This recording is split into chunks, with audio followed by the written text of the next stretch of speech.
Hello दोस्तों, स्वागत है आपका हमारे YouTube channel mission lecturer UK 2025 पर। तो दोस्तों, आज की क्लास में बात करेंगे छायावाद युग के 4 स्तंभों में से एक महान साहित्यकार जयशंकर प्रसाद को लेकर, जिनका हिंदी साहित्य में एक विशेष रोल रहा है। तो दोस्तों, इन पर हम एक सटीक और शॉर्ट नोट्स यहाँ पर चर्चा करने वाले हैं। तो जयशंकर प्रसाद दोस्तों, इनके जो जन्म 30 जनवरी 1889 को हुआ था और 15 नवंबर 1937 को इनकी मृत्यु हुई थी। जीवन परिचय और उनकी रचनाओं की अगर हम बात करें तो यहाँ पर दोस्तों प्रसाद जी ने अपनी रचनाओं के माध्यम से भारतीय संस्कृति, इतिहास और मानवता की महानता का एक अमर चित्र प्रस्तुत किया है। तो दोस्तों, यादगार रहेंगे जयशंकर प्रसाद हिंदी साहित्य के अंतर्गत। तो इनका जो जीवन परिचय रहा है, वो जन्म हुआ है 30 जनवरी 1889 को वाराणसी यानी कि उत्तर प्रदेश के एक समृद्ध और साहित्यिक परिवार में इनका जन्म हुआ था। इनके पिता का नाम देवी प्रसाद और माता का नाम देवकी देवी, ठीक है। और इनकी जो प्रारंभिक शिक्षा रही दोस्तों, ये जो है घर पर ही इनकी प्रारंभिक शिक्षा हुई थी और संस्कृत, हिंदी, उर्दू, फारसी तथा अंग्रेजी का इन्होंने गहन अध्ययन किया था। बात करते हैं इनके पिता बड़े व्यवसायी थे, ठीक है, और तंबाकू के व्यवसायी रहे थे इनके पिता, और जिनके कारण घर में साहित्य और कला का समृद्ध वातावरण था। प्रसाद जी ने इतिहास, पुरातत्व, दर्शन और भारतीय संस्कृति का गहन अध्ययन किया था, जिसका प्रभाव उनकी रचनाओं में स्पष्ट देखने को मिलता है। प्रसाद जी ने इतिहास, पुरातत्व, दर्शन और भारतीय संस्कृति का गहन अध्ययन किया था, जिसका प्रभाव उनकी रचनाओं में स्पष्ट देखने को मिलता है।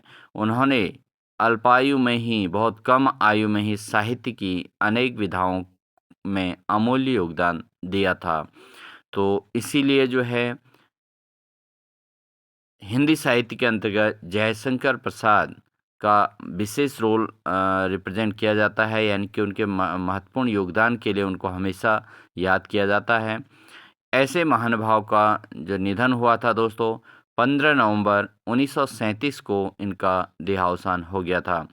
अब बात करते हैं दोस्तों, साहित्य में इनका क्या क्या योगदान रहा था। अगर हम साहित्य की बात करें दोस्तों, जयशंकर प्रसाद छायावादी युग के प्रमुख स्तंभ थे और उन्होंने कविता, नाटक, कहानी और उपन्यास सभी विधाओं में उत्कृष्ट रचनाएं दी थीं।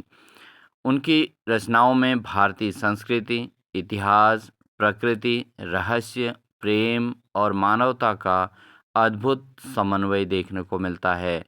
तो ये इनके साहित्य में योगदान रहा। अब बात करते हैं मुख्य जो एग्ज़ाम के दृष्टिकोण से बहुत ज़्यादा इम्पोर्टेंट है, वो है दोस्तों जयशंकर प्रसाद के प्रमुख रचनाएं। अगर हम काव्य कृतियों की बात करें दोस्तों, इन्होंने हिंदी साहित्य के अंतर्गत अपनी काव्य कृतियों में, जैसे आंसू है, इनकी काव्य कृति आंसू है, लहर है, और इसके अलावा झरना, प्रेम पथिक और कामायनी महाकाव्य, ये उनके प्रमुख रचनाओं में गिने जाते हैं। एक बार पुनः सुन लें कि हिंदी काव्य कृतियों के अंतर्गत जयशंकर प्रसाद की जो कृतियां हैं, उसमें आंसू है, लहर है, झरना है, प्रेम पथिक है, कामायनी महाकाव्य है। ये हिंदी साहित्य में उनकी प्रमुख रचनाएं हैं। कामायनी उनकी सर्वाधिक प्रसिद्ध रचनाओं में गिनी जाती है दोस्तों। इनकी जो सबसे प्रसिद्ध रचना है वो है कामायनी, और उनकी सर्वाधिक प्रसिद्ध रचना के तौर पर जानी जाती है। यह मानव जीवन के मनोवैज्ञानिक, दार्शनिक और आध्यात्मिक पक्षों का अद्भुत चित्रण यहाँ पर देखने को मिलता है। तो हिंदी साहित्य के अंतर्गत हम बात करें, कामायनी क्या है, एक महाकाव्य के रूप में है और किसके द्वारा रचित है, ये जयशंकर प्रसाद की प्रमुख रचनाओं में जानी जाती है, जिसमें उन्होंने मानव जीवन के मनोवैज्ञानिक दृष्टिकोण को भी प्रस्तुत किया है, साथ ही दार्शनिकता को प्रस्तुत किया है और आध्यात्मिक पक्षों का अद्भुत चित्रण इन्होंने अपनी रचना के अंतर्गत किया है। बात करते हैं दोस्तों जयशंकर प्रसाद के नाटक कौन कौन से हैं, नाटक कृतियों के अंतर्गत उनके क्या क्या आते हैं।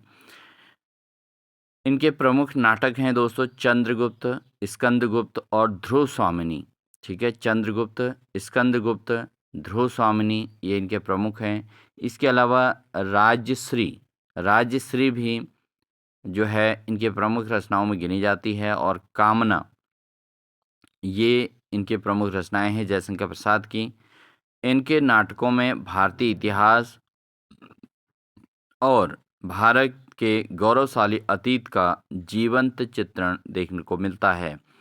ठीक है, तो ये इसीलिए हिंदी साहित्य के प्रमुख साहित्यकार के तौर पे, नाटककार के तौर पे, कहानीकार के तौर पे और उपन्यासकार के तौर पे सभी जगह इनकी छवि बनी हुई है। और हिंदी साहित्य को विशेष अगर स्थान दिया है तो जयशंकर प्रसाद की रचनाओं के द्वारा देखने को मिलता है।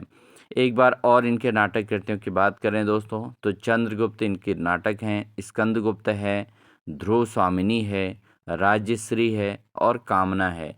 ये इनके प्रमुख नाटकों के अंतर्गत आते हैं। अगर हम इनकी कहानी कृतियों की बात करें दोस्तों, हिंदी साहित्य में इनकी जो प्रमुख कहानी है दोस्तों, बार बार एग्जाम में पूछा जाता है कि हिंदी साहित्य में ग्राम, ग्राम जो कहानी है वो किसकी रचना है, किसकी कहानी है, वो जयशंकर प्रसाद द्वारा रचित है दोस्तों। इसके अलावा आकाशदीप इनके प्रमुख रचना के अंतर्गत आती है, कहानी कृतियों के अंतर्गत आती है आकाशदीप। इसके अलावा प्रतिध्वनि, प्रतिध्वनि भी जयशंकर प्रसाद की प्रमुख कहानी है। इसके अलावा इंद्रजाल, इंद्रजाल भी जयशंकर प्रसाद की प्रमुख कहानी के अंतर्गत आती है। इन कहानियों में अगर देखें मानवीय संवेदनाओं और साथ ही त्याग, प्रेम और जीवन के गहरे सत्य का मार्मिक चित्रण देखने को मिलता है। इनकी जो कहानी है दोस्तों, उसमें क्या है कि एक तो मानवकृत संवेदनाएं इसमें देखने को मिलती हैं, मानवीय संवेदनाएं देखने को मिलती हैं। ग्राम जो इनकी रचना है दोस्तों, उसमें बहुत कुछ जो है एक मार्मिक दृष्टि यहाँ पर देखने को मिलती है, मार्मिकता का परिचय देखने को मिला है। इसके अलावा मानवीय संवेदनाएं इसमें देखने को मिली हैं। और साथ ही जो अपने क्षेत्र के प्रति जो त्याग है, प्रेम है और अपने जीवन के अनुभवों को, इन चीज़ों को इन्होंने ग्राम नामक जो इनकी कहानी है उसके अंतर्गत बहुत अच्छे से प्रस्तुत किया है। तो इनकी जो प्रमुख कहानियाँ हो गई दोस्तों, ग्राम हो गई, आकाशदीप हो गई और प्रतिध्वनि हो गई और इंद्रजाल, ये इनकी प्रमुख कहानियों के अंतर्गत आती हैं। अगर हम बात करें दोस्तों इनके जो प्रमुख उपन्यास हैं, उपन्यास में दोस्तों इनका आता है, एक तो कंकाल है इनका प्रमुख उपन्यास, दूसरा इनके उपन्यास है तितली और साथ ही साथ इनकी है इरावती। इरावती भी इनका एक प्रमुख उपन्यास के तौर पे जानी जाती है। तो इन उपन्यासों में इन्होंने सामाजिक यथार्थ का चित्रण किया है, साथ ही नारी जीवन को महत्व दिया है और मानवीय भावनाओं का सुंदर समन्वय इनकी रचनाओं के अंतर्गत देखने को मिलता है दोस्तों। तो जयशंकर प्रसाद की जो प्रमुख रचनाएं हैं उनमें हम बात कर लेते हैं, एक बार पुनः इनको रिवाइज कर लेते हैं दोस्तों, कि इनकी जो काव्य कृतियाँ हैं दोस्तों वो प्रमुख हैं आंसू, लहर, झरना, प्रेम पथिक और कामायनी।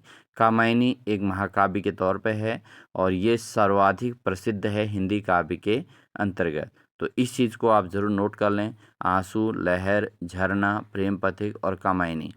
उसके अलावा नाटक जो कृतियाँ हैं ये प्रमुख चीज़ें हैं दोस्तों इनके रचनाओं के अंतर्गत, जो हिंदी साहित्य में बहुत ज़्यादा बार पूछी गई हैं, वो चीज़ों को यहाँ पर इम्पोर्टेंस दी गई है। इसके अलावा नाटक कृतियों की बात करें तो चंद्रगुप्त है, स्कंदगुप्त है, साथ ही ध्रुव स्वामिनी है, राज्यश्री है, कामना है, ये इनकी नाटक कृतियों के अंतर्गत गिने जाते हैं।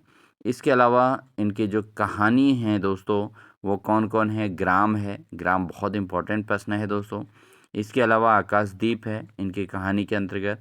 इसके अलावा प्रतिध्वनि, प्रतिध्वनि इनकी प्रमुख रचना है और साथ ही इंद्रजाल इनकी कहानी कृतियों में विशेष रोल प्ले करता है। साथ ही दोस्तों अगर हम उपन्यास की बात करें, उपन्यास के अंतर्गत दोस्तों इनके है कंकाल, एक उपन्यास है इनका, तितली एक उपन्यास है, साथ ही इरावती, इरावती भी इनका एक प्रमुख उपन्यास के तौर पे जाना जाता है। इन उपन्यासों में अगर सामाजिक यथार्थता, नारी जीवन और मानवीय भावनाओं का सुंदर समन्वय देखने को मिलता है। तो दोस्तों ये हिंदी साहित्य के अंतर्गत इनकी प्रमुख रचनाएं हैं। अगर हम बात करें इनके जयशंकर प्रसाद को, कि जयशंकर प्रसाद ने अपने साहित्य में हिंदी भाषा को समृद्ध किया है। प्रमुखता मेन है कि इन्होंने हिंदी साहित्य में हिंदी भाषा को समृद्ध किया और भारतीय संस्कृति को गौरव दिया है। भारतीय संस्कृति के और भारतीय जो हिंदी साहित्य को जो है काफ़ी गौरवान्वित करने वाली रचनाएं इन्होंने की हैं और अपने आने वाली पीढ़ियों को एक अमूल्य धरोहर के तौर पे हिंदी साहित्य में इतनी रचनाओं को इन्होंने प्रस्तुत किया है, जो हमेशा जयशंकर प्रसाद को हिंदी साहित्य के अंतर्गत यादगार बनाती हैं। कोई भी ऐसा कॉम्पिटिटिव एग्ज़ाम नहीं होता दोस्तों जिसमें जयशंकर प्रसाद की रचनाओं से संबंधित प्रश्न ना पूछा जाए। तो आपने देखा होगा कॉमन जो एग्ज़ाम्स होते हैं उत्तराखंड के अंतर्गत या कहीं भी, ठीक है, हिंदी से संबंधित कोई भी एग्ज़ाम होता है तो उसमें जयशंकर प्रसाद की रचनाएं अधिकांश पूछी जाती हैं। नॉर्मली आपने देखा होगा अगर हिंदी का पेपर ना हो तब भी कॉमन एंट्रेंस कोई भी कॉम्पिटिटिव एग्ज़ाम कोई भी कॉमन एग्ज़ाम होता है उसमें दोस्तों जैसे वन डे एग्ज़ाम कोई भी हो, किसी भी प्रकार का कॉम्पिटिटिव एग्ज़ाम हो ग्रुप सी से संबंधित, तो उसमें एक कामायनी का प्रश्न हमेशा पूछा जाता है। तो कामायनी किसकी रचना है, आंसू किसकी रचना है, इस चंद्रगुप्त किसकी रचना है। तो ये एक सामान्य जनरल नॉलेज के तौर पर भी हिंदी में जो है विशेष योगदान रखते हैं। किसी भी कॉम्पिटिटिव एग्ज़ाम में इनका प्रश्न हमेशा पूछा जाता है। तो दोस्तों हिंदी साहित्य के इनका विशेष योगदान रहा। अब बात करते हैं हिंदी साहित्य में इनकी विशेषताएं क्या क्या रही। इन्होंने हिंदी साहित्य को नई ऊंचाइयों तक पहुंचाया है। भारतीय संस्कृति और इतिहास को इन्होंने पुनर्जीवित करने का प्रयास किया है। अपने साहित्य की रचनाओं के अंतर्गत दोस्तों इन्होंने एक तो हिंदी साहित्य को नई ऊंचाइयों तक पहुंचाया और साथ ही भारतीय संस्कृति और इतिहास को पुनर्जीवित करने का काम इन्होंने किया है। भाषा शैली इनकी अत्यंत सरल और ओजस्वी रही है और काव्यमय इनकी भाषा शैली रही है। यानी कि इनकी भाषा शैली बहुत ही सरल रही है, सरस रही है और किसी भी पाठक को यानी कि कोई भी अगर इन हिंदी साहित्य के अंतर्गत इनकी रचनाओं को पढ़ता है तो बहुत ही आसानी से उसके मार्मिक दृश्य को मार्मिक स्थिति को जो है बहुत आसानी से मानवीय संवेदनाओं को जो है समझ सकता है। इसके अलावा इनकी जो रचनाएं हैं इनकी जो विशेषता है वो प्रकृति चित्रण इन्होंने किया है। साथ ही मानवीय संवेदना और दार्शनिक चिंतन इनकी रचनाओं की विशेष पहचान रही है।